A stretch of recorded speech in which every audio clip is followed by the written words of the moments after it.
ഇങ്ങനെ ഓഗസ്റ്റ് മാസത്തിൽ 11-ാം തീയതി ഫ്ലൈറ്റ് ടിക്കറ്റ് എടുത്ത് ഒരാഴ്ചത്തേക്ക് ഇവനെ ഞാൻ കേരളത്തിൽ വിട്ടു. പക്ഷേ ഞാൻ കൂടെ ഇല്ലാത്തതിനാൽ അച്ഛനെ കാണാൻ പറ്റിയില്ല. എൻ്റെ സിസ്റ്റർ ഇൻ ലോയും സഹോദരൻ്റെ മകളും കൂടി ഇവനെ ഇവിടെ കൊണ്ടുവന്നു.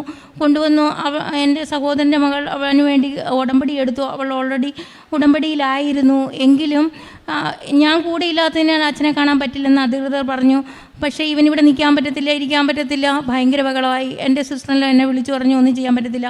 അപ്പം ഞാൻ പറഞ്ഞു, എന്തായാലും കൃപാസനത്തിലല്ലേ ചേച്ചി, ഒരു കാര്യം ചെയ്യ്, അവനെ കൊണ്ട് അവിടെ കിടത്ത്, എന്തെങ്കിലും മാതാവ് നോക്കിക്കോളും, അച്ഛനെ കണ്ടില്ലെങ്കിലും കുഴപ്പമില്ല, മാതാവിൻ്റെ സന്നിധിയിലല്ലേ എന്ന്.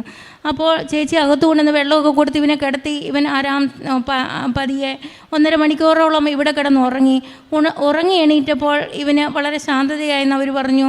ഭക്ഷണം കഴിക്കത്തില്ലായിരുന്നു, ഭക്ഷണം കഴിച്ചു, വളരെ ഉഷാറായി അവൻ വീട്ടിലേക്ക് പോയി. അതിനുശേഷം ഒരു കുഴപ്പവുമില്ലാതെ ഇവൻ ഡൽഹി തിരിച്ചെത്തി. ടെസ്റ്റ് ചെയ്തപ്പോൾ അവൻ്റെ ബ്ലഡ് ക്യാൻസർ സെൽസ് എല്ലാം ഗ്രോത്ത് നിന്നു പോയിരുന്നു, ഒന്നും ഗ്രോ ആകുന്നില്ല.